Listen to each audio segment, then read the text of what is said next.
Spurs' 2-0 win at the Etihad made them joint top with Liverpool for most wins over Pep Guardiola. And in this video, through data visualization and by decoding various moments of the match, we will see how Spurs played through Manchester City's press, how they pressed Manchester City so well that forced City into mistakes, and why Haaland registered his first shot on the extra time of the first half. As always, City was pressing really high.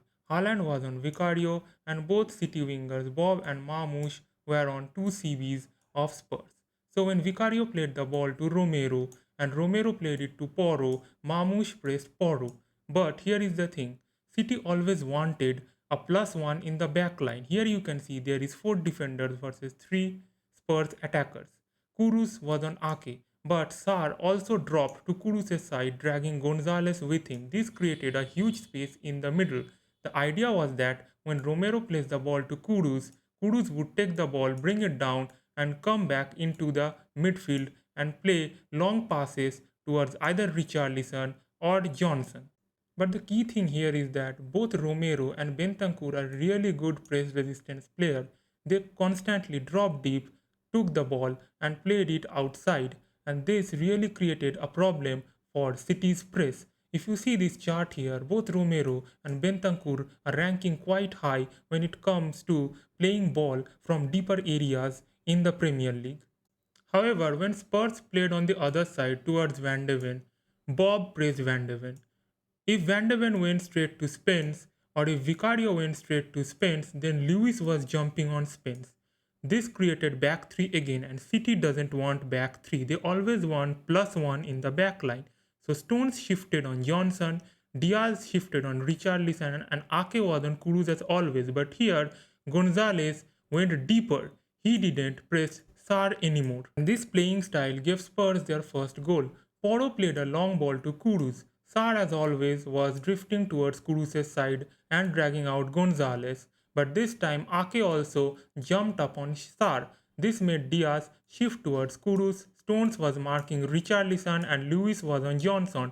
Lewis was sitting a bit narrow. That gave Johnson a lot of space. Kudus played the ball straight to Richarlison and Richarlison played the ball to Johnson for the goal. This wasn't luck. It was scripted. Win the duel, outrun the opponent, punish the space.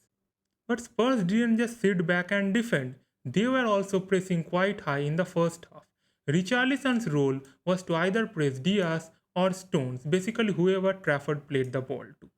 Bentancur was on Reijnders. Johnson was trying to cut the passing lanes to Lewis as Lewis shifted inside to create a back four.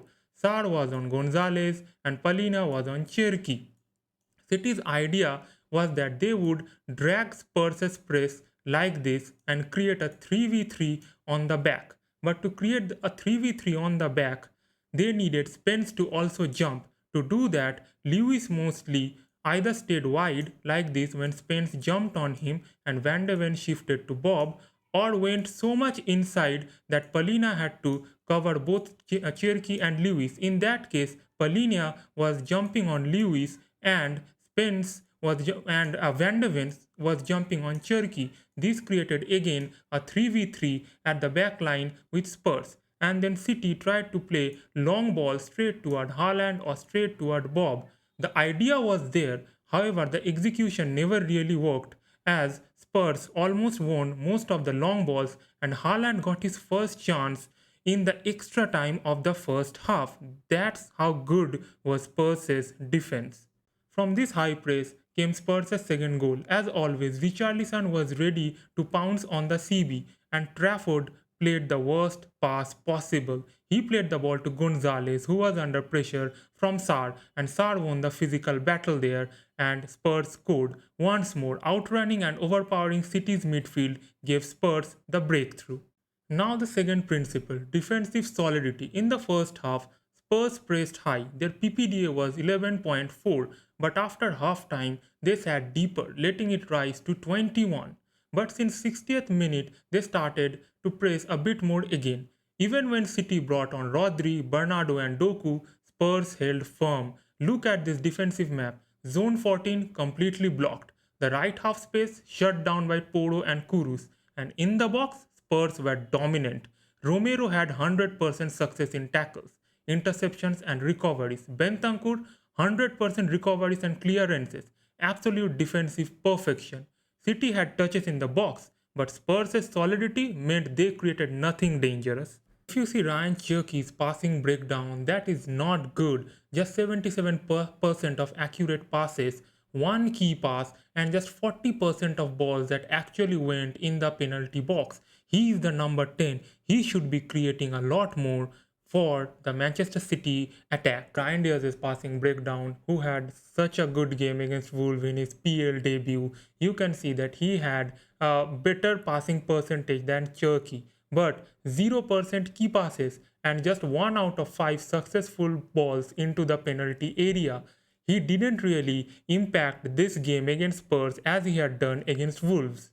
Spurs' midfield outran and outfought City. Romero and Bentancur were flawless in defense. Spurs did not only beat City, they exposed Guardiola's weakness. If you can't win duels or break a compact block, your structure doesn't really matter. What do you think? How good is this Spurs side?